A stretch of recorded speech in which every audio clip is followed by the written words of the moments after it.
25 जनवरी 2026 को हम लोग सामान्य काल के तीसरे रविवार में प्रवेश करें। आज का दिन संत पौलुस के हृदय परिवर्तन का दिन भी है।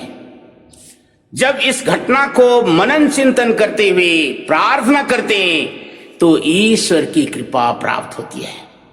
हमें नाना प्रकार से प्रेरणा मिलती है कि हम भी पौलुस की तरह जीवन बिताते हैं और वक्त मिलता है कि हम भी मन परिवर्तन करें।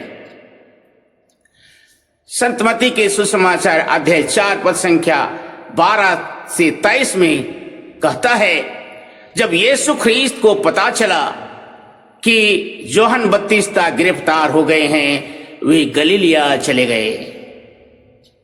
नाजरेत के जाबुलेन और नेप्तालीन धर्म प्रांत में प्रवेश किए।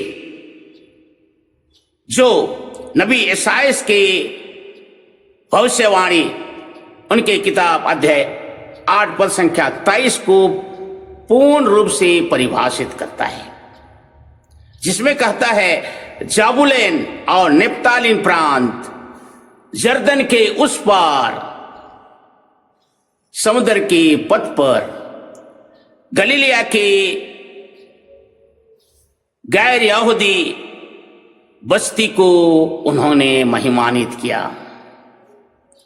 मेरे प्रियजन, यीशु ख्रीस्त ना केवल यहूदियों के लिए परंतु गैर यहूदियों के लिए और संपूर्ण मानव जाति के लिए आए हैं, खोजने आए हैं, बटोरने आए हैं, संजोगने के लिए आए हैं कि हम कहां पर हैं।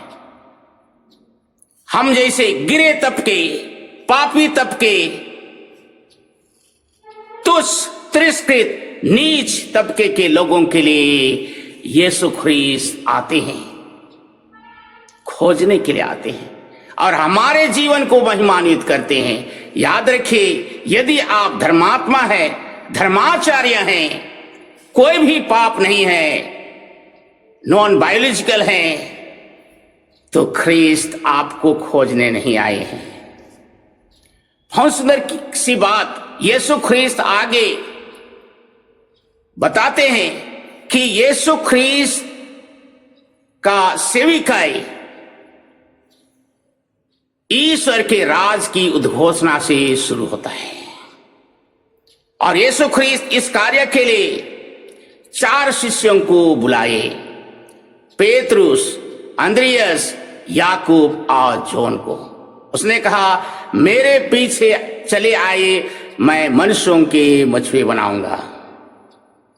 वे कुछ नहीं सोचे आगे क्या है, भविष्य की अनिश्चितता क्या है, क्या परेशानी होगी।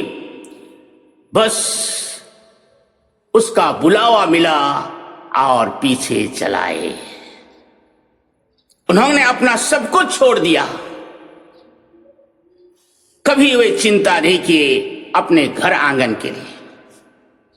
इसलिए हमें भी प्रेरणा मिलती है, हम भी अंद्रियास की तरह, पेतरुस की तरह, जॉन और याकूब की तरह अपने जीवन को बदलें, जीवन के आसक्ति को छोड़ें और ख्रीस्त के पीछे चलें। ईश्वर के राज के लिए स्वयं को प्रस्तुत करें। मेरे प्रियजन, आगे यीशु ख्रीस्त बताते हैं कि अंधकार में भटकने वालों ने एक महती ज्योति देखी है। याद रहे, जब हम सुसमाचार को जानते हैं, मानते हैं, लेकिन हृदय से अमल नहीं करते हैं, तो हमारा जीवन भटकता है। जो जीवन जीते हैं वो ख्रीस्त के जीवन से हटके होता है। जो चीज सोचते हैं उसके सभी बातों से अलग होता है। और इसलिए ख्रीस्त कहते हैं ज्योति का उदय हुआ है। जब हम सुसमाचार को हम धारण करते हैं, ख्रीस्त स्वयं ज्योति हैं, उनके वचन को धारण करते हैं, उनके वचन के अनुसार चलते हैं, तो हमारा जीवन प्रकाशमय हो जाता है। हमें भटकने का डर नहीं होता है। इसलिए यीशु ख्रीस्त कहते हैं, पश्चाताप करो और सुसमाचार में विश्वास करो। बहुत बार हम पश्चाताप करने का ढोंग रचते हैं, लेकिन जीवन बदलता नहीं है। हम लोग सुसमाचार को जानकार होते हैं, लेकिन जीवन में अमल नहीं करते। आए दिन निंदा, शिकायत, गाली, लड़ाई, झगड़ा, ईर्ष्या, द्वेष, दूसरों को बदनाम करना हम अधिकार सोचते हैं। मेरे प्रियजन, यदि आप सुसमाचार पर विश्वास करते हैं तो याद रहे, विश्वास के अलावा उसे जीवन में अमल कीजिए। ईश्वर आपको और मुझे आशीष दे। आमीन।